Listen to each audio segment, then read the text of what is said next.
नमस्कार. मी लेखक, दिग्दर्शक आणि मिरॅकल्स ॲक्टिंग अकॅडमीचा संचालक प्रमोद प्रभुलकर या व्हिडिओमध्ये सर्वांचं स्वागत करतो. मिरॅकल्स ॲक्टिंग अकॅडमीचे यशस्वी विद्यार्थी नाटक, चित्रपट, टीव्ही ॲड्स, वेब सिरीज, त्याचबरोबर झी मराठी, स्टार प्रवाह, कलर्स मराठी, सन मराठी अशा अनेक चॅनल्सवरती मेन लीड, मीडियम रोल आणि अगदी छोट्या भूमिकांमध्ये पण चमकत आहेत.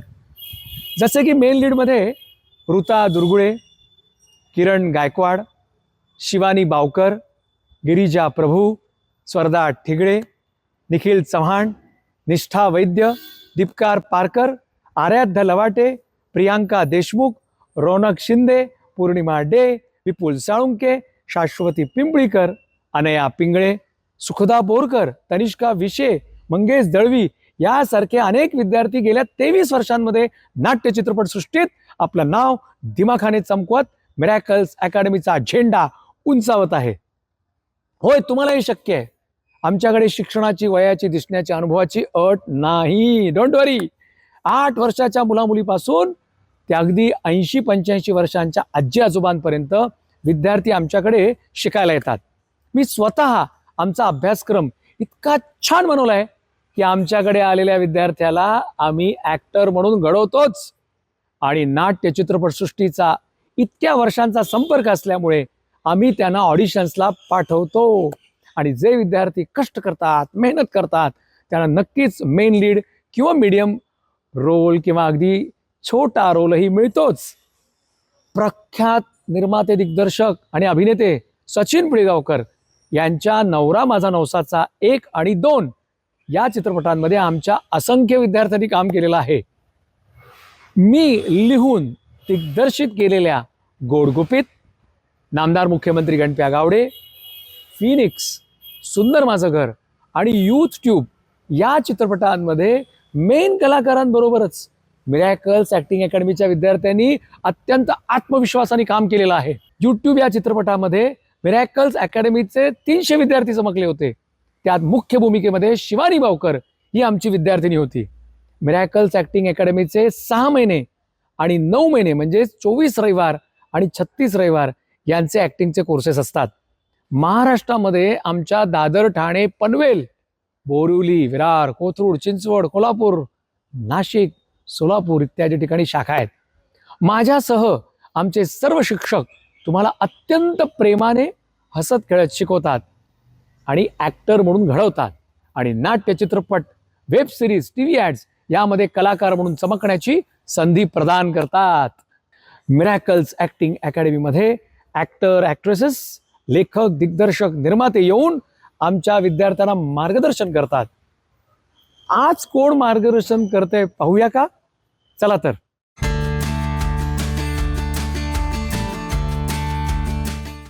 नेहमी प्राजक्ताचं काम मी टेलिव्हिजनवर जेव्हा जेव्हा बघत आलो, स्पेशली मी आधीचं मला आठवत नाही, कारण मी टीव्ही खरंच खूप कमी बघतो, पण जेव्हा केव्हा यायचं प्राजक्ता यायची स्क्रीनवरती आणि ती सुरू व्हायची आणि ते दोघं, आणि त्यावेळेला असं वाटायचं की इच्छाशक्ती होती की नॅचरली काहीतरी मस्त भेट व्हावी. ओळख नव्हती आमची, तर ती हो म्हणाली आणि आज इथे हजर आहे. सो माझ्या मते मी मोठं विधान करत असेल आता, पण ती सिरियसही तेवढंच चांगलं करते.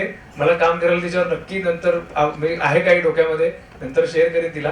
पण कॉमेडी इतकी कठीण आहे आणि त्या कॉमेडीचा भयानक सेन्स असलेली, खतरनाक सेन्स असलेली जे काही कमी आर्टिस्ट या देशामध्ये असतील त्याच्यामध्ये मी अगदी मनापासून सांगतो की प्राजक्ताचा वरचा नंबर लागतो. तर तिचा त्यासाठी पुन्हा एकदा तिच्यासाठी टाळा. तर I am very much fortunate to have her here आणि तुम्हालाही खूप छान वाटेल आणि ती पण भरभरून बोलेल मी आशा करतो. आणि तिचा नवरा लग्नाला किती वर्ष झाली? 6 महिने झाले आणि मला वाटतं तिचं म्हणणं आहे की तो अशा कार्यक्रमात पहिल्यांदा आलेला आहे. सो आपण त्यांचंही वेलकम करूया. त्यांचं पहिलं नाव रजत, हा बोलली होती सो रजत ढाले असं त्यांचं नाव आहे. आणि तुझं हणमघर असं उच्चार आहे ना? हणमघर, मी काही ठिकाणी ण लिहिलं गेलं. ओके, हणमघर. Okay, great. तर तिला टीव्हीवर बघून असं वाटायचं, तो प्रश्न मी तुला विचारून टाकतो आता, की मला वाटतं की तू मराठवाड्याचीच आहे की काही, कोण आहे मुलगी जितका खतरनाक टोन पकडलाय तिने आणि एक सगळ्यांना हे करून टाकले, मोहिनी टाकलेली आहे. तर तू मूळची आहेस तरी कुठली? पुण्याची.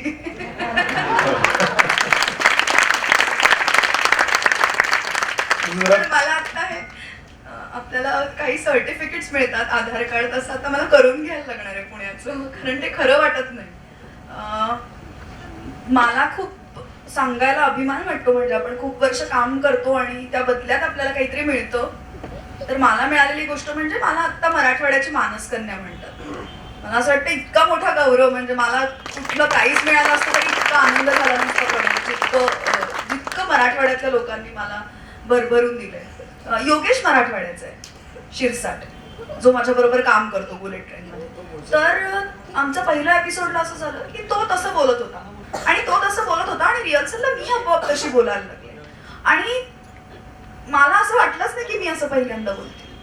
इतकं मी आणि तो छान जेल झालो आणि मग आमचं ठरलं, माझं गोस्वामी, आमचे निर्माते, रायटर, चॅनल, आमचं असं ठरलं की आपण हेच कंटिन्यू करूया, कारण हा वेगळा फ्लेवर आहे, लोकांना आवडेल.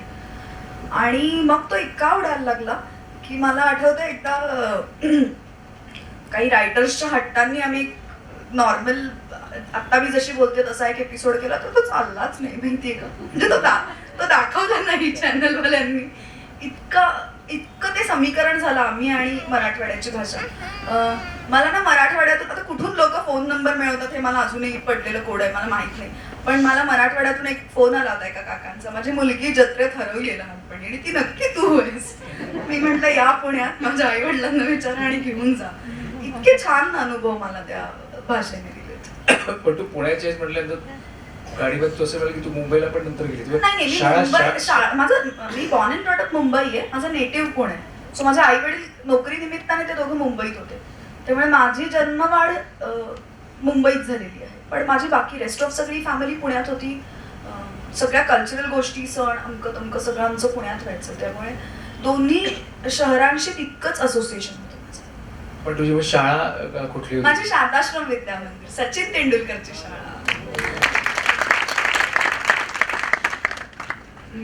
मी असताना नक्कीच सचिन नव्हता, तो माझ्या खूप आधीच्या बॅचचा, पण सांगायला खूप छान वाटतं की माझी सचिन तेंडुलकरची शाळा.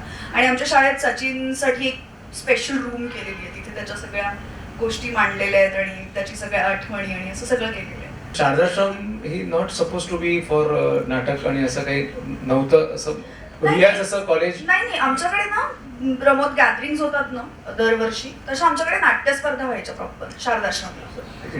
इंटरवर्ग? हा, इंटरवर्ग. आणि मग तुमच्या वर्गाचं तुम्ही नाटक बसवायचं प्रॉपर आणि ते सादर करायचं आणि ते सगळं तुम्ही करायचं, म्हणजे मुलांनी करायचं, बसवायचं तुम्ही, कॉस्ट्युम तुम्ही करायचे, डिरेक्ट तुम्ही करायचं. तर मग मी 5वी ते 10वी एवढी 6 नाटकं केलेली होती तिथे. तर म्हणजे तसं बॅकग्राऊंड होतं. मुलांनाच सगळं करू दिल्यामुळे नाटक निवडण्यापासून आम्ही करायचो. मग त्यासाठी लायब्ररीत जायचं, नाटकाची पुस्तकं शोधायची, मग किती आपल्याकडे अवेलेबल आहे बरं काम करणारे, मग आपल्याला किती पात्रांचं करता येईल, काय झेपेल आपल्याला, काय कॉस्ट्युम आणता येतील, हे सगळं बघून ती सवय लागली आणि मला आवड मुळातच होती, ती डेव्हलप झाली. पण तुला 10वीला किती होते पर्सेंटेज? खूप होते, नको विचारूच. मलाही खूप होते, छान 90 होते मला. मलाही असे अशाच आसपास असतील. हो का?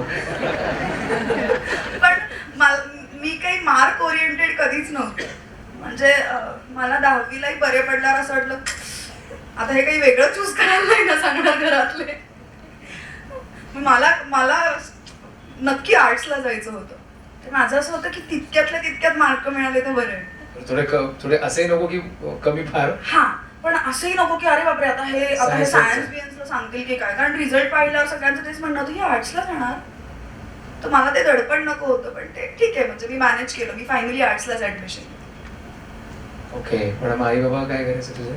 नोकरी करायचे ते, आणि त्यांचं असं काही म्हणणं नव्हतं, कारण तेव्हा त्यांना असं काही वाटलं नव्हतं की ही पूर्ण वेळ हेच करेल का किंवा करिअर म्हणून हेच निवडेल का.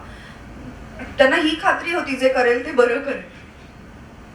त्यामुळे विरोध घरात, स्ट्रगल घरातून वगैरे, स्ट्रगल हा शब्दच मला मुळात आवडत नाही, असं काही नसतं. त्या पायऱ्या असतात तुमच्या वर जाण्याच्या, मार्ग असतात, आठवणी असतात, अनुभव असतात. स्ट्रगल म्हटलं की मला उगाच ते निगेटिव्हिटी वाटते. पण मला वाटतं खरं तुझं एक्सप्लोर झाली असेल तू, मला वाटतं रुईयामध्ये ना, का रुईया का तसं नाही, कारण रुईया कॉलेज हे मुंबईतलं असं कॉलेज आहे की जिथं नाट्यविषयक घडामोडी आणि क्रिएटिव्ह सगळं हॅपनिंग होत असतं. पण मला माहित नाही तुझं तिथे काय घडलं. हा तसं होतं, पण त्याआधी ना माझं व्हॉइसिंग सुरू झालं होतं. मी व्हॉइस आर्टिस्ट होते, dubbing artist. So Disney cartoon नेटवर्कने Hindi Marathi like films, ad films आणि कार्टून्स या सगळ्यांना व्हॉइसिंग करायचे. ते माझं रुईयात एंटर करत असतानाच सुरू झालेलं होतं. त्यामुळे आधी तसं प्रोफेशनली काम माझं सुरू झालेलं होतं. म्हणजे कसं म्हणजे तू 16 वर्षाची आहेस आणि कसं काय? ओळखीचे होते एक दोन जण व्हॉइसिंग करणारे, तर माझं असं झालं की आपण जाऊन बघूयात तिकडे ते नक्की काय करतायत. ओळखीचे स्टुडिओ लँडअप झाली का? आणि तर मी गेले आणि माझा एक तर स्वभाव असा आहे की मला असं वाटलं काही करायचंय किंवा कुणाला काही विचारायचंय तर मी अशी बेधडक जाऊन ते विचारून येते. फार समोरचा नाही म्हणलं, पण हो म्हटला तर आपला फायदा होईल. तर माझ्या काही ओळखीचे होते आणि मग मी ठरवलं की आपण स्टुडिओत जाऊयात आणि बघूयात हे आपल्याला जमतंय का. आणि मी गेले आणि मला जमायला लागलं, मला आवडायला लागलं आणि मग मी कामच करायला लागले. मग मी इतकं कामं करायला लागले की मला कॉलेज सांभाळून व्हॉइसिंग करायला लागायचं. किती धावपळ व्हायची. एखादं करून टाकू. मी आधीच म्हणणार होते आज सॉरी मॅम, मी बघ ना सतत खोकतीये, मी असा खोकरा आवाज घेऊन आज आलेली आहे.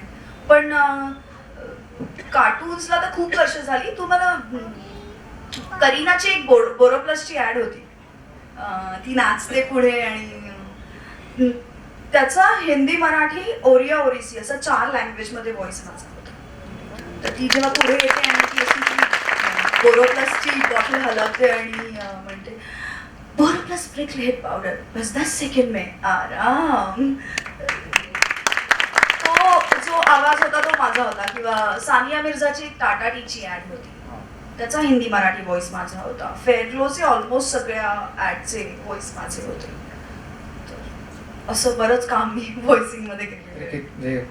पूर्ण 5 वर्ष रुईयात असताना? येस पूर्ण 5 वर्ष. इथे व्हॉइसिंग चालू होतं, मग पैसेही मिळत असतील? पैसे भरपूर मिळायचे. व्हॉइसिंगला खूप पैसे म्हणजे त्यावेळी तर ऍक्टिंग पेक्षा जास्त व्हॉइसिंगला पैसे मिळायचे. आणि तू विचार कर ना, मी कॉलेजमध्ये होते आणि इतके पैसे मिळत होते. तर आयुष्य सुखी होतं आपल्या जीवावर आणि कामही होत होतं, आपल्या आवडीचं काहीतरी करायला मिळत होतं. आणि दुसरी एक गोष्ट की ते ना असं अडनिडं वय असतं. धड ना तुम्ही मोठे दिसत, धड ना लहान दिसत, ना बालकलाकार दिसत, ना तुम्ही हिरोईन म्हणून सोबत असता. त्यावेळेला ना तशी कामांची कमी असते. अशा वेळेला मी व्हॉइसिंगचं काम खूप केलं. आणि दुर्दैवाने मी जेव्हा अशी काय म्हणतात 16 ते 20 या वयातली होते ना, तेव्हा 30च्या हिरोईनची फॅशन होती. आणि जेव्हा ऍक्च्युली मी 25 कडे गेले तेव्हा 16-17च्या हिरोईनची फॅशन झाली.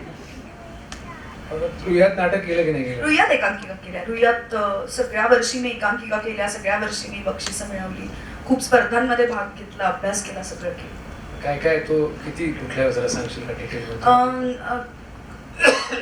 खूप एकांकिका केल्या, पण मला आवडलेली आणि लक्षात राहिलेली एकांकिका म्हणजे अखेरचा रास. अरुणा ढेरेंचं कृष्ण किनारा नावाचं एक पुस्तक आहे, त्यातली राधा नावाची एक कथा आहे. त्या राधा कथेवरती राधा कथेचं नाट्य रूपांतर केलं होतं विजय तापस आणि पराग वाघमोडे. तुला आठवत असतील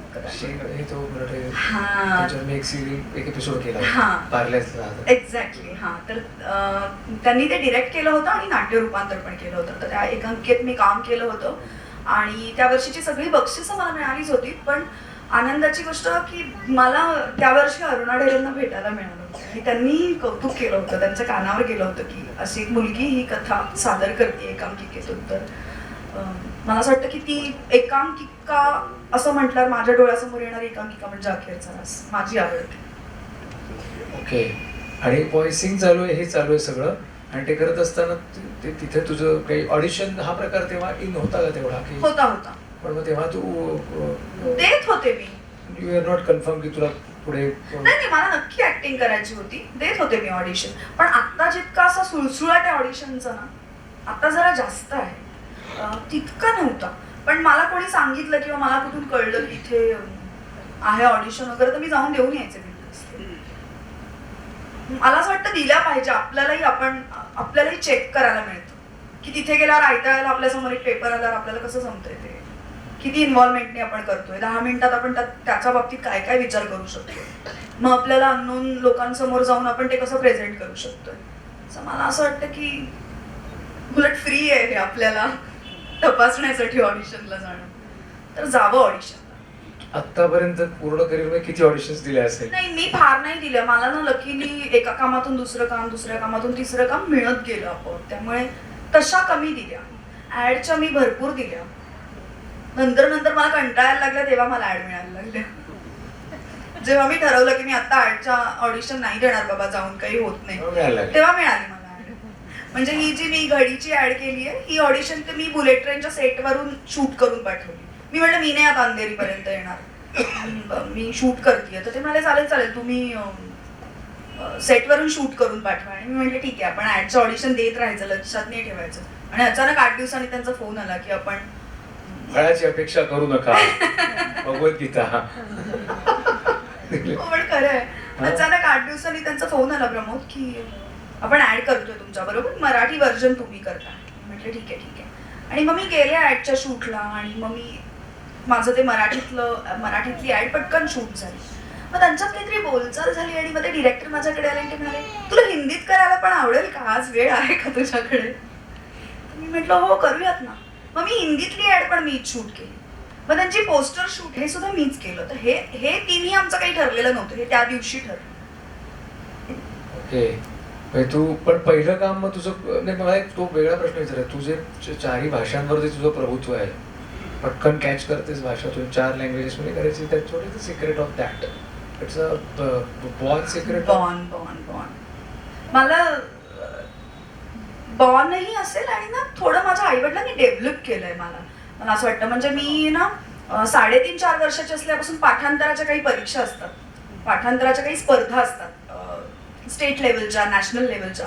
तर मी ना 3.5-4 वर्षाची असल्यापासून मला जेव्हापासून आठवते मी स्पर्धांनाच जात असताना दिसतीये मला मी कुठेतरी शांत बसले वगैरे असं काही दिसत नाही. जगातल्या जेवढ्या स्पर्धा माझ्या आईवडिलांना माहिती असायच्या ते तिकडे मला घेऊन जायचे. आणि असं कधी दडपण नसायचं की हे जाऊन छान करा किंवा तुला कसं बक्षीस मिळवायचं वगैरे, असं काही नसायचं. तू तिथे जाऊन ते कर, तू अटेम्प्ट कर. आणि मग ते करण्याची सवय लागली. आणि मग मला कळत गेलं की अरे आपल्याला फार वेळ नाही लागत आहे, आपल्याला 1-2दा वाचलं की ते ब्रश केलं की झालं, आपल्याला कळतंय ते. मग ती सवय झाली आणि मग मी माझं खूप नंतर डेव्हलप केलं. म्हणजे काय केलं? सवयच लावली मी मुळात शाळेपासूनच ना पाठ करायचं असं कधी करायचं नाही. आपण काय करतो, उत्तर पाठ करतो ना, ह्यानंतर ही लाईन, त्यानंतर ती लाईन, त्यानंतर. पण मधली एखादी जर आपण विसरलो तर पुढच्या सगळ्या आपण गडबडतो.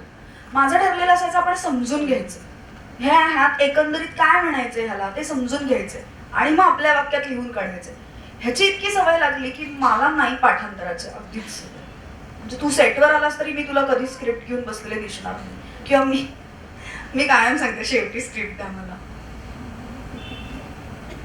पण लगेच हे होतं. हा ते होतं. आणि मला असं वाटतं की ते आताच गंमत असते. ते खूपदा केलं की मला ते थोडं आर्टिफिशियल वाटायला लागलं. मला असं वाटतं की माझा त्यातला इंटरेस्ट संपेल. मी 4दा वाचलं, 5दा वाचलं, मग मी किती ताजेपणाने ते सादर करू शकेल. आता अर्थात ह्यात आर्टिस्ट फरक असतो.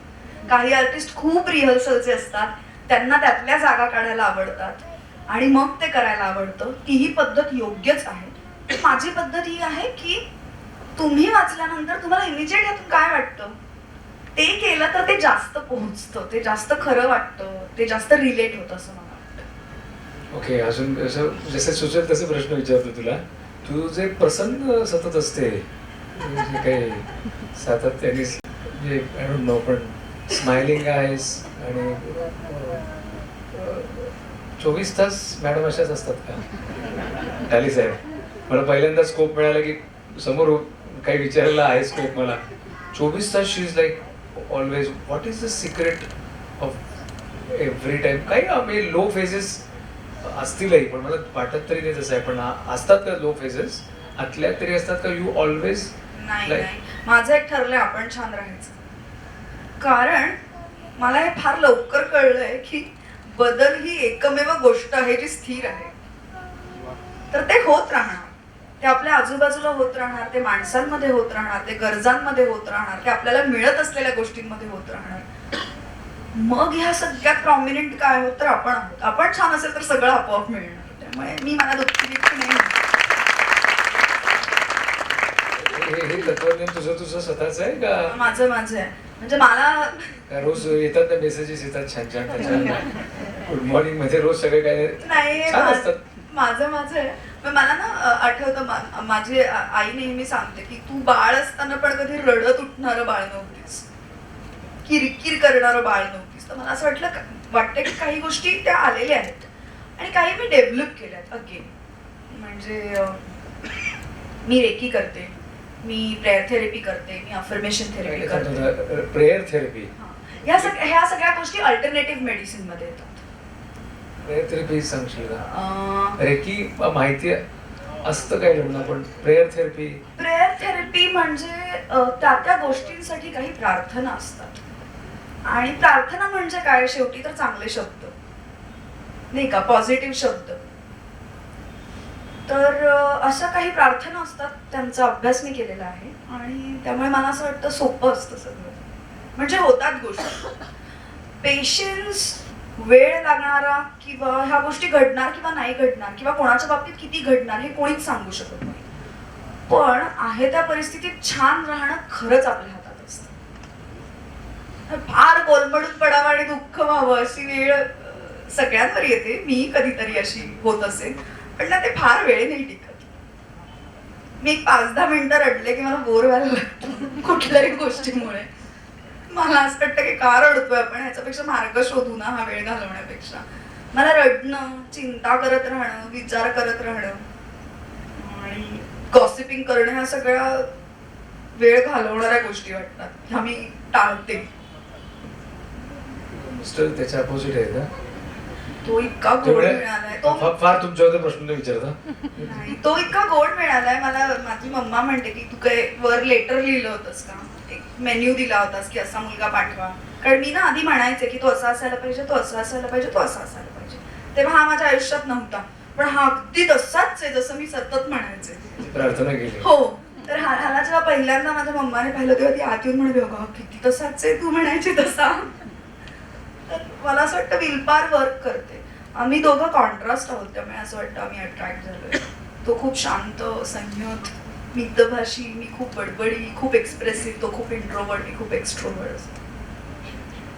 जेव्हा तू हे सगळं करिअर सुरू होत असताना म्हणजे गाणारी मुलगी किंवा अभिनेत्री मुलगी, त्यांच्या अजूनही लग्नाबद्दल इश्यू असं हे असं भोया उंचावतात वगैरे, तर त्याबद्दल जेव्हा हे तुमचं arrange marriage? Love marriage. Okay, love marriage आहे. ओके.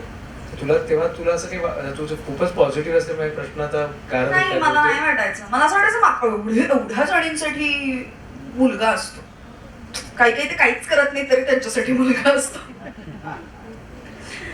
तर आपल्यासाठी नक्की असणार आणि तो छानच असणार. परत तुला मी मागे नेतो आता की, आणि कॉमेडी किंवा विनोदी हे सगळं त्याच्यावर मी खूप डिटेलमध्ये बोलणार आहे तुझ्याशी. पण तत्पूर्वी तुला पहिला मग तुझा व्हॉइसिंगचं काम चालू आहे, इकडे कॉलेज मध्ये तू एकांकिका करते आणि तसं डिसिजन होत गेला होता अभिनेत्री व्हायचं आपल्याला. तर तसं म्हणा मोठं काम तुला, चर्चित काम, नाटक किंवा सिरियल कुठलं मिळालं त्यावेळेला? हे तर मला कायम सगळ्या मुलाखतींमध्ये सांगायला आवडतं की मी ठरवून पूर्ण विचार करून अभिनेत्री झालेली आहे. अरे बापरे, एक दिवस माझा कोणीतरी फोटो पाहिला आणि मी नटी झाली आणि मला कसं काहीच येत नाही असं नव्हतं. मला माहिती होतं ह्यातले बेसिक्स मला येत आहेत आणि म्हणूनच मी ठरवलं होतं की आपण हे काम करू शकतो. कारण मला असं वाटतं, म्हणजे आता हे मी इथे बोललं किती संयुक्तिक एक माहिती नाही, पण आपण जेव्हा कुठली गोष्ट करायची ठरवतो तेव्हा मुळात त्या गोष्टीला आवश्यक अशा गोष्टी आपल्याकडे आहेत का हे आपण एकदा तपासून पाहणं गरजेचं आहे. नाही इथे बोलायला हरकत आहे, कारण हा कोर्स मध्ये पण येऊन लोकांना कोर्स संपल्यानंतर वाटून काही जणांना वाटतं ना की आपण कदाचित या क्षेत्रात फिट नाही आहोत, सो ते करून बघण्याचं स्वातंत्र्य तरी त्यांना आता मिळालेलं आहे. म्हणजे लहानपणी मी एकदा वेशभूषा स्पर्धेत दुसरीत असताना भाग घेतला होता, तर मी बरी नटी होईल असं नसतं ना. कारण मी एकदा मिक्सर घरी दुरुस्त केला म्हणून इंजिनियर म्हणून कोणी अपॉइंट नाही ना करत. तर ते काम जितकं महत्वाचं आणि चोख आहे तितकंच या क्षेत्रातल्या सगळ्या गोष्टी तितक्याच चोख आणि महत्वाच्या आहेत आणि त्या त्या गोष्टींसाठी लागणारी अंगही आपल्याकडे आहेत का हे एकदा तपासलंच पाहिजे. ती अंग कुठली तुझ्या मते तुझ्या पॉइंट ऑफ व्ह्यू कुठली ऐकायला आवडेल यांना? म्हणजे जर मला मला मला अभिनय करायचा आहे तर मला बरं बोलता येतंय का, नाही का? म्हणजे मी शुद्ध अशुद्ध वगैरे ह्याच्या पलीकडे माझ्या लेखी असली काही संकल्पनाच नाही. बोली आणि प्रमाण भाषा असं असतं. मी सेमिनार मध्ये पण बोललो तुम्हाला. तर मला कधी असं वाटत नाही की तुम्ही जिथून आलेला आहात तिथे जसं बोललं जातं तसंच तुम्ही एरवी बोललं पाहिजे या मताची मी आहे. त्याच्यात अजिबात लाज बाळगण्याचं कारण नाही. पुणेरी मराठी म्हणजे कशी खरी मराठी वगैरे असं काही नसतं. हे कोणी आणलंय ते मला माहित नाही. हे कुठे येतं? लिखाणात येतं. जर तुम्ही लिहित व्यवस्थित असाल तर मग ह्याची गरजच नाही. पण जर एखादा प्रमाण भाषेत बोलला जाणारा रोल करायचा असेल तर मला तीही बोलता आली पाहिजे अभिनेता किंवा अभिनेत्री म्हणून. मग या क्षेत्रात लागणारे पेशन्स आहेत का माझ्याकडे? मला लगेच काम नाही मिळालं तर मग मी त्याची काही आणखीन एक तरतूद करून ठेवली आहे का? त्या दृष्टीने मी काही प्रयत्न करणार आहे का? मी माझ्या घरच्यांना कसं कन्व्हिन्स करणार आहे? सो ह्या अनेक गोष्टी आहेत. ह्या सगळ्या एकदा तपासल्या पाहिजेत. मला असं वाटतं की दिसताना ना लोकांना सगळं चकचकीत दिसतं. काय मस्त आहे लाईफ यांचं. पण आमचे मिनिमम ड्युटी आवर्स हे 12+1 13 तास असतात. सो 13 तास आम्ही काम करत असतो. कधी कधी आम्ही डे अँड नाईट करतो, 24 तास करतो. कधी आम्ही डे नाईट डे करतो. अग्निहोत्राच्या वेळेला मी अनेकदा डे नाईट डे केले की मी स्टुडिओतच झोपलेले असायचे. मी तिथे उठायचे, फ्रेश व्हायचे, परत आम्ही काम करायचो. तर ह्या सगळ्या गोष्टींना आपलं फिजिक्स साथ देतंय का? आपली ही तयारी आहे का? की आपल्याला असं वाटतं की नाही इथे फक्त मस्त यार प्रसिद्धी आहे, मस्त यार पैसा आहे, पण त्या मागे खूप गोष्टी आहेत ज्या सगळ्याच क्षेत्रात आहेत. माझा नवराही आयटीत आहे, तोही बिचारा खूप खूप तास काम करतो. सो ह्या सगळ्याच क्षेत्रात आहे. मला असं वाटतं की ज्या क्षेत्राची आपल्याला आवड आहे ना त्याची एकदा संपूर्ण माहिती आपण घेतली पाहिजे आणि मग आपण एकदा आपल्याशी बोललं पाहिजे. आपल्याशी फार कमी बोलतो ना आपण. मी खूप बोलते माझ्याशी. तर आपण जरा आपल्याशी बोललं पाहिजे की काय वाटतंय, हे सगळं झेपणार आहे का? ह्या सगळ्या बाबत आपण कसे आहोत? आपल्या घरून कसा सपोर्ट मिळेल आणि नाही मिळाला तर आपण काय करणार आहे? नाहीच झालं समज हे 2 वर्षात हे सगळं, तर मग काय करणार आहोत? मला असं वाटतं ह्या सगळ्या प्रॅक्टिकल गोष्टींचा सुद्धा विचार व्हायला पाहिजे. कसं वाटतं तुम्हाला ऐकताना? बरोबर बोलतायत ना? हा कोर्स म्हणजे झालाय कोर्स आणि तुम्ही कसे चमकता असं नसून या सगळ्या अंगांची माहिती देऊन वास्तवाचं भान ठेवून जाताना पण सर्टिफिकेट येताना अजून एक चांगलं टोचणी सोनाऱ्याची म्हणतात तशी एकदा मिळाली की ती रिअलिस्टिक वेने पुढे जातील. ह्याच पद्धतीने आहे ना? असंच सांगितलेलं ना की असं म्हणजे आता खूप लहान मुलांचे आई वडील आपल्याला फंक्शन मध्ये भेटतात आणि ही खूप छान काम करते आणि आता आम्ही ठरवलंय हिला नक्कीच करायचं वगैरे. माझं असं म्हणणं असतं थांबा जरा, तिचं तिला ठरवू द्या. ती आता ह्या वयातच नाहीये की तिने करिअर ठरवावं. त्यामुळे थांबा, पुढे काय होईल तुम्हाला माहित नाही. आणि तिने ना अभ्यास केला तर तुम्हाला चालेल का? तर खूप जण चालेल असं म्हणतात. आमच्याकडे असं कधीच नव्हतं. म्हणजे माझ्या आई वडिलांनी मला ढकलून दिलं असतं वरून खाली. अभ्यास नसता केला, बरे मार्क नसते मिळवले किंवा हेच करते आणि मग बाकी सगळ्याचा आनंदच वगैरे. तर आमच्याकडे असं चाललंच नसतं. ह्याला काहीतरी ऑप्शन तुला तयार असला पाहिजे. नाही उद्या ऍक्ट्रेस झालीस तरचा काय आहे मुद्दा? तर मी BA केलं, मी MA केलं, मी लॉला ऍडमिशन घेतली. सो माझ्याकडे ती बाजू सुद्धा तयार होती. समज हे नाही झालं तर काय करेन मी नेट सेट देईन, मी प्रोफेसर होऊ शकेन, मी मास मीडिया करेन, मी पत्रकार होऊ शकेन. सो माझ्या डोक्यात सुद्धा प्लॅन A नंतर, प्लॅन A खूप शार्प होता पण प्लॅन A नंतरचे B, C, D, E सगळे तयार होते. आणि मला असं वाटतं की आत्ताच्या काळात ना ते असायला हवे. कारण आता आपल्याकडे नोकऱ्या नाही आहेत, आपल्याकडे कामं आहेत. आपल्या आधीची एक पिढी जरा या बाबतीत मला असं वाटतं बरं होतं, त्यांच्याकडे नोकऱ्या होत्या. आपल्या पिढीकडे फार नोकऱ्यांची फार संधी नाहीये पण आपल्याकडे कामं आहेत. मग ती असलेली कामं आपण कशी मिळवू शकू किंवा आपण एका वेळेला 2 गोष्टी 4 गोष्टी कशा करू शकू, मला असं वाटतं आपण आपल्याच शोधू शकतो. अग्निहोत्र तू केल्यानंतर मग टेलिव्हिजनचा कुठल्या आम्ही दाखवलं वादळवाट पण. हा, अग्निहोत्र तर खूप नंतरची, वादळवाट खूप आधीची. मी घडलंय बिघडलंय, मग वादळवाट, तुम्ही आहे ना तुझ्या विना. लास्ट कोण कोण बघितलं वादळवाट वगैरे बघितलं कोणी आठवतंय किंवा खूप लहान होते मी वादळवाटमध्ये. वादळवाट घडलंय बिघडलंय हेच लहान होते वाटतं तेव्हा.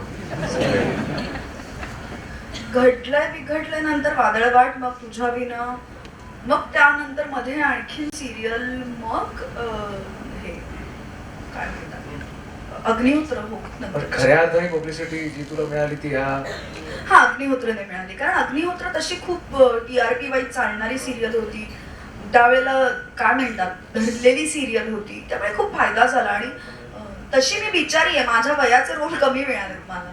अग्निहोत्रचा रोल असा होता की जो माझ्या वयाचा आहे, मी त्या वयात होते त्याच वयाचा तो रोल होता, त्यामुळे तो करताना मला खूप आनंद झाला. खूप शेड्स होत्या, खूप लोक होती अग्निहोत्रमध्ये, म्हणजे विक्रम काकांपासून, मोहन जोशींपासून, विनय काका आणि शुभांगी गोखले आणि इलाताई, आणि म्हणजे सगळीच खूप मातब्बर मंडळी होती. तर त्यांच्याबरोबर काम करणं, त्यांच्या गोष्टी शिकणं, तर त्या दृष्टीने माझ्यासाठी खूप स्पेशल आहे ती सिरियल. आणि अगेन ती रंगाची सिरियल आहे, रंगा कायमच माझ्यासाठी स्पेशल आहे, कारण घडले बिघडले पहिली सिरियल माझी मी त्याच्याबरोबर केली, आणि त्याच्यानंतर अनेक प्रोजेक्ट्स आम्ही एकत्र केले, म्हणजे हार्डली त्याच्या एखाद दुसऱ्या सिरियलमध्ये मी नसेल. या मातब्बर मंडळींकडनं तू एखादं चांगलं काय काय शिकलेली असं कोणाचं काय तर कोणाचं काय खूप गोष्टी आहेत. म्हणजे ना मोहन जोशी मला पर्सनली फार आवडतात. अग्निहोत्राला त्यांना दुपारची जर काय म्हणतात दुपारचा कॉल टाइम असला, तर समज 2चा कॉल टाइम असला मोहन काकांचा, तर आम्ही त्यांना 12 वाजल्यापासून त्यांचे फोन व्हायचे की निघालात, कधी येणार, आणि ते येईपर्यंत ना असं सेटवर दडपण असतो, पण आल्यावर तो माणूस काय काम करतो, तो झपाटल्यासारखा काम करतो. आणि ते असेच बरं का, सीन पाहतात करून टाकतात, सीन पाहतात करून टाकतात, म्हणजे आल्यावर तुमचे जितके आर्स समज गेले असतील ते फार कमी वेळात भरून काढतात, चौकार मारून चट काम करतात, फार भारी काम करतात. आणि तिन्ही माध्यम वेगळी आहेत, नाटक वेगळं आहे, टेलिव्हिजन वेगळं आहे आणि फिल्म, ही तिन्ही माध्यमं वेगळी आहेत. तिन्ही मध्ये काम करण्याची पद्धतही वेगळी आहे, अर्थात ती करताना कळते. मोहन काका तिन्ही माध्यमात फार छान काम करतात. ते स्टेजवर पण आहा असतात, ते टेलिव्हिजनला पण आहा असतात, ते फिल्मला पण आहा असतात, आणि ते त्यांचं काम चांगलंच करतात, आजूबाजूचं प्रोजेक्ट कसंही असो. सो ही मी त्यांच्याकडून शिकलेली गोष्ट आहे. बाजूला काय लोक माती खात आहेत खाऊ देत, आपण आपलं काम चांगलंच करायचं. आणि विक्रम तेही असेच आहेत कामाच्या बाबतीत, म्हणजे वेग आहे आणि मुळात मोहन जोशी स्पॉन्टेनियस जास्त आहे हा अभिनयात ना, हा हा म्हणजे मेथॉडिकल. विक्रम काका कसे आहेत, पण त्यांचंही ठरलेलं असतं, म्हणजे ते आल्यावर पाहतात आणि ना आता त्यांचं ते आहेच की हे करूयात, हे नाहीये, हे करूयात, हे करूयात, पण हे जे करूयात म्हणतात ते कमाल करतात. म्हणजे त्यांची कामं पाहत राहावी असं असायचं. ह्यांचे कोणाचेही सीन लागले आणि माझा सीन नसला तरी मला असं वाटायचं की तिकडे जाऊन मॉनिटरवर बसून बघावं हे कसं करतात. इतकं म्हणजे काय म्हणतात कार्यशाळा आहे. आणि त्यांचं जे काही मोठा यज्ञ आहे इतक्या वर्षांचा, तुला असं वाटतं की आत्ताच्या पिढीतल्या मुलांना तेवढा वेळ मिळतो का करायला? आता हे जे काही पूर्वीच्या आताच्या नाटकाच्या दरम्यान 15-20 दिवसात होतात, सो कॉम्पिटिशन वाढली आहे, चॅनल वाढले, डिलिव्हरी फास्ट तुम्हाला करायला लागते, पण कामांच्या संधी वाढल्यात ना. पूर्वी ह्यांना तशा लिमिटेड संधी होत्या, नाटक होतं, फिल्म होत्या, टेलिव्हिजन आत्ता इतकं नव्हतं, चॅनल्स तर नव्हतीच. आता ह्या सगळ्या गोष्टी झाल्यात, पण संधी वाढल्यात. या संधींमध्ये टिकाऊ काम अर्थात म्हणजे मला असं वाटतं करण्यासाठी काम मिळवणं काही कठीण गोष्ट नाही. तुम्ही एखाद्या टेलिसोप मध्ये काम मिळवताय, ह्यात काहीही कठीण नाही. तुमचं पाठांतर बरं आहे तर तुम्हाला काम मिळू शकतं, पण सातत्याने तुम्हाला काम मिळवायचं असेल आणि तुम्हाला अरे हा बरं काम करतो असं म्हणून घ्यायचं असेल, तर त्याला बरंच काम करायला लागतं, त्याला ऑप्शन नाही. आपण हे म्हणतो की अरे हिच्याकडे 4 सिरियल आहेत, पण म्हणजे ती बरं काम करते असं नाही. टिकाऊ काम एक्झॅक्टली. त्याला मग तुम्हाला कष्ट नाही म्हणणार मी, पण अभ्यास,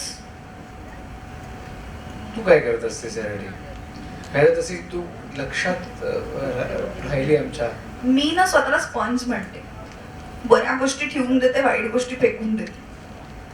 पण मी ऑब्झर्व करत असते सतत. म्हणजे आम्ही फिरतो खूप, लकीली आम्हाला दोघांना फिरायची खूप आवड आहे. मी फिरत असताना पण 100 गोष्टी ऑब्झर्व करते. मग मला तिथल्या लोकल लोकांशी बोलायला आवडतं, त्यांच्या घरांमध्ये जायला आवडतं, त्यांचं खायला आवडतं, त्यांच्या गप्पा ऐकायला आवडतात, त्यांचे अनुभव ऐकायला आवडतात. आणि मला असं वाटतं ह्या सगळ्या गोष्टी जेव्हा आपण साठवतो ना, ते आपल्या सबकॉन्शियस माइंडमध्ये राहतात.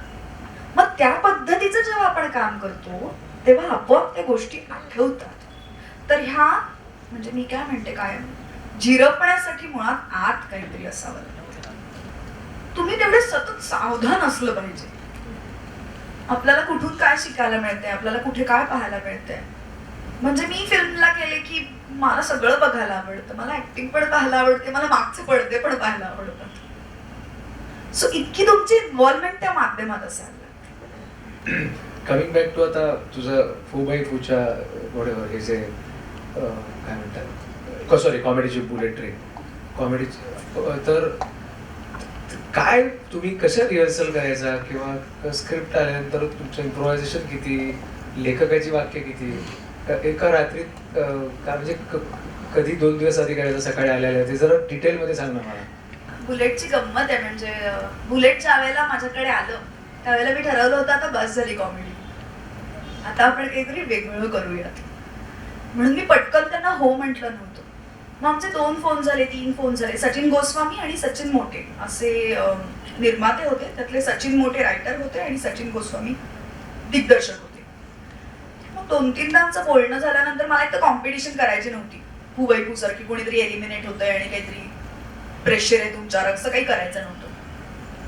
तर त्यांचं तसं काही नव्हतं. त्यामुळे मग मी म्हटलं चला करून बघूयात, करून तर बघूयात, नाही पटलं तर काय आपण कधी सोडू शकतो. तर मग ठरलं करायचं. आता हे जे शो असतात त्यांची प्रोसेस जनरली अशी असते की 1 दिवस रिहर्सल, 1 दिवस शूट. मग त्या रिहर्सलच्या दिवशी दुपारपर्यंत तुम्ही तिथे पोहोचता आणि तुम्हाला स्क्रिप्ट मिळते. आमच्या बाबतीत असं असायचं, योगेशचा कायम विषय ठरायलाच इतका उशीर व्हायचा की दुपारी विषय ठरायचा जेव्हा सगळ्यांची स्क्रिप्ट रेडी असायची. लेखक वेगळे असायचे, लेखकांची टीम होती, पण माझं स्किट जे होतं ते योगेशच लिहायचं असं आमचं कंपल्सरी. रायटर पण आहे. तर मेन सचिन मोटे होते आणि सचिन मोटेंच्या अंडर 6 रायटर होते, असं ते होतं. तर जेव्हा सगळ्यांचं स्क्रिप्ट रेडी असायचं तेव्हा आमच्याकडे तरी विषय ठरलेला असायचा. मग संध्याकाळपर्यंत पुश करून करून करून कधी त्या दिवशी रात्रीपर्यंत किंवा कधी दुसऱ्या कोपऱ्यात रिहर्सल चालू असायचे, सगळ्यांच्या चालू असायच्या. सगळ्यांना पर्सनल रूम असायच्या. अच्छा, रूम मध्ये यू कुड not see what is happening. आमच्या क्लासमध्ये आम्ही इम्प्रोव्हायझेशनला इकडे ग्रुप असतो साधारण तसं. आम्हाला सगळ्यांना योगेश मला एक सेपरेट रूम आणि सगळ्यांना अशा सेपरेट रूम असायच्या सेटवरती. हा, तर मी तर झोप काढायचे रिहर्सलच्या दिवशी खूप, किंवा माझं काही काम असायचं ते करायचे, कारण योगेश लिहित असायचा. त्यामुळे आमचं रिहर्सलच्या दिवशी रिहर्सल कधीच झाली नाही. मग दुसऱ्या दिवशी सकाळी आल्यावर मी योगेशला विचारायचे की आता स्क्रिप्ट रेडी आहे का. मग रेडी आहे म्हटल्यावर मी हे करायचो. पण ह्यातला महत्वाचा एक भाग होता की या सगळ्या स्क्रिप्टमध्ये सचिन गोस्वामींची इन्व्हॉल्वमेंट असायची. म्हणजे आमचं स्क्रिप्ट कधीही लिहून झालं, कधीही, तरी ते येऊन बसायचे आणि मग त्याच्यावर आम्ही डिस्कशन करायचो. मग काय घ्यायचं, काय नाही करायचं. मग ड्राफ्टिंग व्हायचं. मग त्यांची काही वाक्य ऍड व्हायची, मग आमची काही वाक्य ऍड व्हायची. कधी कधी अख्खं स्क्रिप्टच बदलायचं. अशा बऱ्याच गोष्टी व्हायच्या. हे सगळं झाल्यानंतर मग आम्ही 2दा-3दा वाचायचो. मग मी योगेशला सांगायचं आता हे तू तुझं चोख पाठ करून घे. आणि लिहिलेलं फायनल असायचं समोर. हा, म्हणजे आम्ही फायनल काहीतरी करायचो. आणि मग जो एंड असायचा तो एंड मात्र मी टेकला जायच्या आधी वाचायचे. ही माझी पद्धत होती. जे जे इमोशनल एंड आम्ही केलेले आहेत ते मी टेकला जायच्या आधी वाचले. कारण मला असं वाटायचं की मी हे खूप वाचले तर त्यातली मजा नको निघून जाईल. तर मी ते टेकला जायच्या आधी वाचायचे आणि त्यावरून जे वाटायचं ते ठरलेलं असायचं आमचं साधारण एंड काय असणार, पण मी तो रिहर्स नाही करायचा. आणि मला असं वाटतं त्यामुळे आउटपुट मला कायम चांगलं मिळालं. जेव्हा शूटला तुम्ही जायचा तेव्हा तुम्ही जेव्हा येता टेक्निकल कारण किंवा तुम्ही काही विसरला किंवा त्याच्यामध्ये थांबायचं किंवा असं काही नाही हो व्हायचं. असं टेक्निकली काही गोंधळ झाला तर फक्त फक्त आम्हाला ते करावं लागायचं परत. पण अदरवाईज असं नाही व्हायचं. जनरली 99% वेळेला ते पूर्ण सलग व्हायचं. त्याच्यात ऍडिशन्स किंवा असं काही हो व्हायच्या, नाही त्यावेळेला पण व्हायच्या.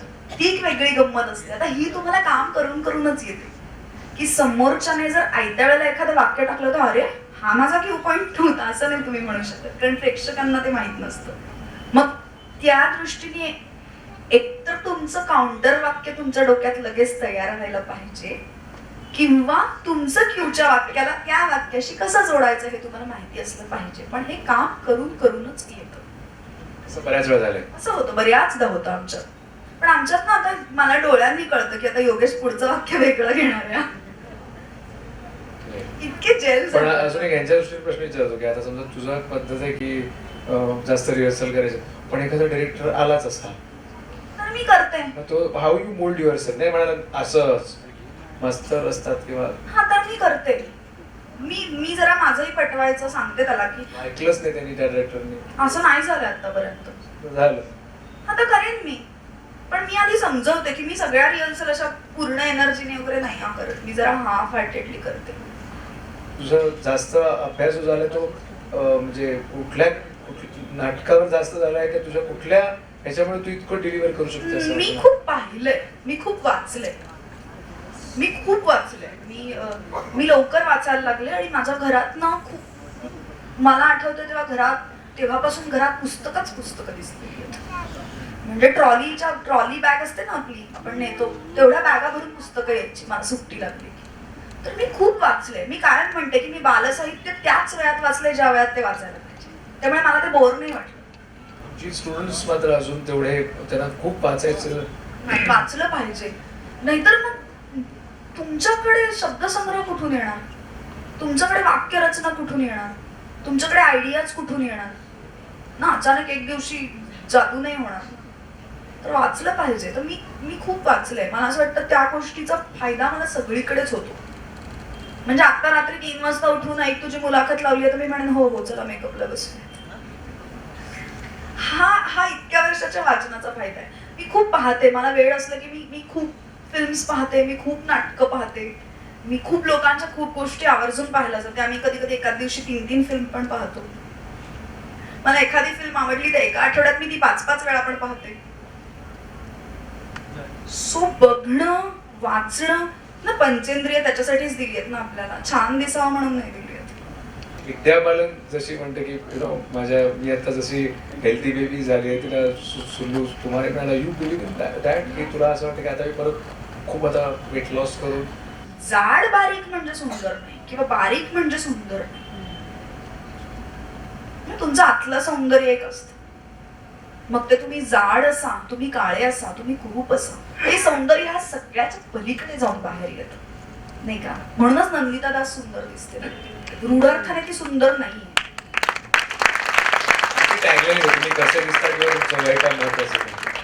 असं असतं तर फक्त सुंदर आर्टिस्ट दिसले असते. आपले हिरो कोण होते? अशोक मामा होते, लक्ष्मीकांत बेर्डे, अशोक. मग हे कशाच्या जोरावर होते? कामाच्या जोरावर. नाना पाटेकर कशाच्या जोरावर आहे? कामाच्या जोरावर आहे. सो रूढ अर्थाने गोर सुंदर, बारीक सुंदर नाहीये असं काही. मग बनवताना त्याने सारखंच बनवलं असतं ना. त्याने वेगळं बनवलंय. नेचरने आपल्याला वेगळं वेगळं बनवलंय. सगळ्यांमध्ये वेगळी वेगळी टॅलेंट्स दिली आहेत. हे कशा करता तरी असेल ना. तर मला कशा करता असं केलंय हे तुम्हाला शोधता आलं पाहिजे. मुलींच्या दृष्टिकोनातून नेहमी प्रश्न तुला मला माहित नाही येत असावा प्रश्न तरी, पण जसं की मधुराला कधी वाईट अनुभव नाही आले तर ह्याबद्दल आमच्या मुलींना तू काय सांगशील? म्हणजे त्यांचं वागणं बोलणं हाऊ असायला पाहिजे. समोरून काही लोक विचित्र असू शकतात किंवा काय. हे बघा, तुम्ही योग्य वागायला पाहिजे ही तुमची बाजू झाली. पण तुम्ही योग्य वागत असतानाही समोरच्याने योग्य वागायचं की नाही ही त्याची बाजू झाली. प्रत्येक वेळेला समोरचा योग्य वागणारा मिळेलच असं नाही. माझ्या बाबतीत अनेकदा मिळालेत, पण ज्या वेळेला नाही मिळालेत त्यावेळेला एकतर तुम्हाला त्यांना सरळ करता आलं पाहिजे, नाही तर गोष्टी सोडून देता आल्या पाहिजे. मला सरळ करता येतं. मी ब्लॅक बेल्ट आहे प्रमोद.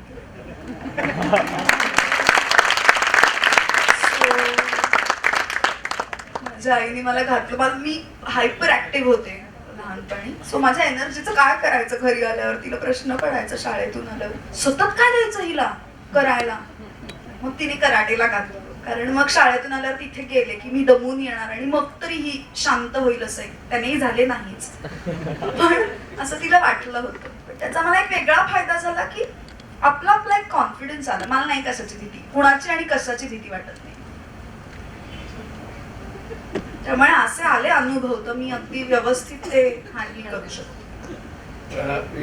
थोडे येण्याची शक्यता वगैरे वाटत असते किंवा घडत असतं काहीतरी. होतच ना, माणसं आहेत ना वेगवेगळी, स्वभाव वेगवेगळे, सगळे कसे छान असणार आपल्यासारखे. आणि आपण कोण त्यांना सांगणार माझ्याशी छानच वाग, पण माझ्याशी वाईट वागू नकोस हे मात्र आपण सांगू शकतो. आणि तो राईट आहे आपल्याला. No means no.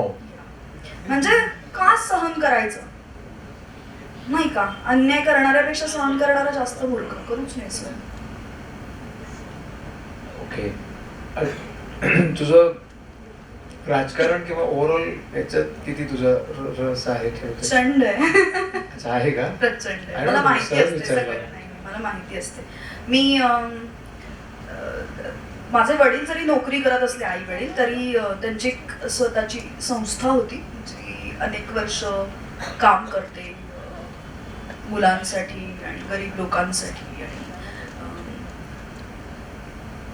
पानशेत धरणाचे जे धरणग्रस्तांच्या जमिनी अजून मिळालेल्या नाही आहेत ते सगळं प्रकरण माझ्या घरून हँडल झालेलं मी पाहिले. मी माझ्या वाडीत मी घरात खूप माणसं पाहिली आहेत, सगळ्या स्तरातली माणसं पाहिली आहेत, आणि त्या सगळ्या स्तरातल्या माणसांना सेम वागवलं जाते हे मी अनुभवले माझ्या आई वडिलांकडून. तर मी साहजिकच तशी झाले. तर मी अनेक सामाजिक संस्थांशी जोडली गेलेली आहे, मी शेतकरी संघटनांशी जोडली गेलेली आहे, मला राजकारणाबद्दल बऱ्यापैकी माहिती असते, कुठे काय चाललंय त्याबाबतीत माझी पर्सनली काही मतं आहेत. मला हमी भाव माहिती असतात, काय चाललंय, मला ह्या सगळ्या गोष्टी माहीत असतात आणि त्याबद्दल माझी काही मतं तयार आहेत. तुला असं फील होतं का की हे काही गोष्टी मला मिळायला पाहिजे होत्या? नाही होत. हा, how do you see to that? नाही होत. मला असं वाटतं प्रत्येक माणूस वेगळं आहे आणि ते वेगळं दिसतं. म्हणजे मी नाही ना सईसारखे दिसणार, किंवा ती ज्या पद्धतीने इतक्या छान बोल्डनेस कॅरी करू शकते तितकं मला नाही जमणार. मला असं नाही वाटत ही ही कशी करते, हिला कसे सदर फिल्म्स मिळतात वगैरे, असं नाही आहे. त्या काहीतरी वेगळ्या गोष्टी करत असतात म्हणून काय म्हणतात ते अचीव करतात. माझ्या अपेक्षा स्वतःकडून काहीतरी वेगळ्या आहेत. तू म्हणजे तुझ्या लेवलला तू स्ट्रगल करताना ह्या डिरेक्टरला भेट, त्याला कॉल कर. नाही, मी हे कधी केलं. हे जमलं असतं तर बरं आहे मला. म्हणजे हॅलो हाय नाही, काय करताय तुम्ही पुढचा प्रोजेक्ट? नाही, कारण हा मला कायम म्हणतो तुझे कामाचे फोन 2 मिनिटात संपतात आणि ते खरंच सांगतात. हा हॅलो, काय काम, बरं काय वेळ, ऍड्रेस पाठवून द्या, संपला फोन. तुला ते असं वाटतं का की त्याच्यावर तुला काम करायला पाहिजे? खरं तर नाही झालंय ते इतक्या वर्षात माझ्याकडून, पण करायला पाहिजे. आत्ताच्या काळाची तीही गरज आहे की तुम्ही जरा अप्रोच झाला पाहिजेत लोकांना. मी इतक्या गोष्टी करत असते आणि मी इतकी रमलेले असते की मला असं वाटतं की हा, जेव्हा कामाची फेज येईल तेव्हा ती आपोआप माझ्याकडे येतात, ती करते मी, संपतात माझ्यासाठी ती, आणि मी पुढचं काहीतरी करायला मोकळी होते. मी रमत नाही फार कशा. तू डेस्परेट नसतेस की मला ऍक्टिंग नाही झालं तर हे एवढं पदरात पडलं नाही तर मी फ्रस्ट्रेट होणार आहे. ऍक्च्युअली मी कशानेच फ्रस्ट्रेट होणार नाही. हे बघ, मला फ्रस्ट्रेट करणारी व्यक्ती मीच असू शकते, मला सगळ्यात आनंदी ठेवणारी व्यक्ती मीच असू शकते. माझं ठरलंय फ्रस्ट्रेट नाही, मला नाही येत आहे फ्रस्ट्रेशन. मला टायमिंग गोष्टी वाटतात त्या सगळ्या. तुम्ही उत्तम खाता पिताय, तुमच्या आजूबाजूची लोक उत्तम आहेत, तुम्हाला सगळ्या गोष्टी बघायला मिळतात, अनुभवायला मिळतात, मग कसलं फ्रस्ट्रेशन येतं? आणि मग येत असेल तर त्यासाठी वेगळं काहीतरी करा. उडत बसू नका, त्याने काही मिळणार नाही, वेळ जाईल आयुष्य, बाकी काही हातात येणार नाही. तुम्हाला काही प्रश्न विचारायचे असतील तर तुम्ही विचारू शकता. हा, विचारा. Madam, first of all good evening. आणि खरोखर तुमचं ऐकून, बोललेलं ऐकून इतकं चांगलं वाटलं. फार काहीतरी शिकण्यासारखं आहे तुमच्याकडनं. दुसरा अजून एक विचारायचं आहे. मॅनेजमेंट गुरु तुम्ही एकदमच बेस्ट आहात. हॅपीनेस गुरु एकदम सॉलिड. जसं आत्ताचे जे ॲक्टर ॲक्ट्रेस आहेत की ते नंतर पॉलिटिक्समध्ये जातात, तसं तुमचाही विचार आहे का? आहे That's good. अरे वा. पण राजकारणासाठी राजकारण ही गोष्ट मला मुळात मान्य नाहीये. समाजकारणातून राजकारण ही गोष्ट मला मान्य नाही. मला उद्या कोणीतरी निवडून दिलं तर इतक्या लोकांच्या अपेक्षा माझ्याकडे असतात. आणि तीही तुम्ही पावती आता छान मिळवणार. तर ती जर पूर्ण करण्याची पात्रता माझ्यात आली किंवा ती पूर्ण करण्याची जबाबदारी मी घेऊ शकणार असेल तरच मी ती घेईन. पण आहे विचार. Very nice. त्या ठाम विचारांच्या व्यक्ती राजकारणात किती टिकतील मला माहित नाही आपल्याकडचं स्वरूप पाहता, पण यायला पाहिजे. ओके. आणि कोणाला काही प्रश्न अभिनयासंदर्भात काय विचारा? हा विचार. मॅडम, तुम्हाला जो ऍक्ट आवडतो तो एक आम्हाला करून दाखवा. त्यासाठी मला योगेश लागतो. तुम्हाला जो आवडतो काय? हा एक वेगळा प्रोग्राम आहे. पुण्यात मी बऱ्याचदा परफॉर्म करते, तेव्हा या आणि बघा. हे काय म्हणतात, हे माध्यम, हे स्टेज वेगळं आहे, मुलाखतीचं आहे. इथून फार काही जमेल असं मला वाटत काय नाही. पण तुम्हाला ते तर म्हणणार मी, ते तर जाईपर्यंत तुम्ही नाही सांगितलं तरी म्हणणार. माय आणखीन एक वाक्य मी बुलेट ट्रेनला सतत म्हणायचं, ज्यावर मी काय म्हणायचं की समस्त नवरे वर्ग माझ्या विरुद्ध कंप्लेंट का करत नाही. मी प्रत्येक स्किटला एकदा तरी योगेशला म्हणायचं, निव्वळ येडा माणूस आहे हा. आणि विनोद, मी तर कायम असं म्हणते, विनोद हे असं माध्यम आहे ना की तुम्हाला जर एखादी गोष्ट पोहोचवायची असेल तर ती तुमच्या शेवटच्या माणसापर्यंत पोहोचते. ती बोचत नाही, कारण ती विनोदाच्या माध्यमातून सांगितलेली असते, पण त्याचा मतितार्थ कळतो. आणि दुसरी गोष्ट जी मी कायम म्हणते की मी इतके वर्ष विनोदाला अत्यंत गंभीरपणे घेतलं. सो फायनली विनोदाने मला गंभीरपणे घेतलं.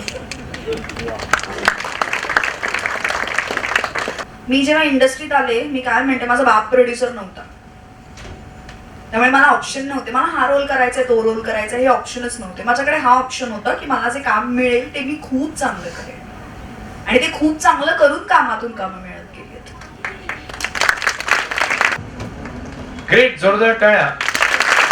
रिअली प्राजक्ता, मनापासून सांगतो की एक अनुभव शेअरिंगच्या पलीकडे पॉझिटिव्हिटी जी तू देऊन गेलेली आहेस सगळ्यांना, जे आम्ही वर्षभर सांगतो त्याचा एक उच्चांक गाठला गेला आता की वर्षभर सांगत होतो की असं राहा असं राहा. सो आय थिंक आपण परफेक्ट गेस्टना बोलवण्याचा मला आता आनंद आहे.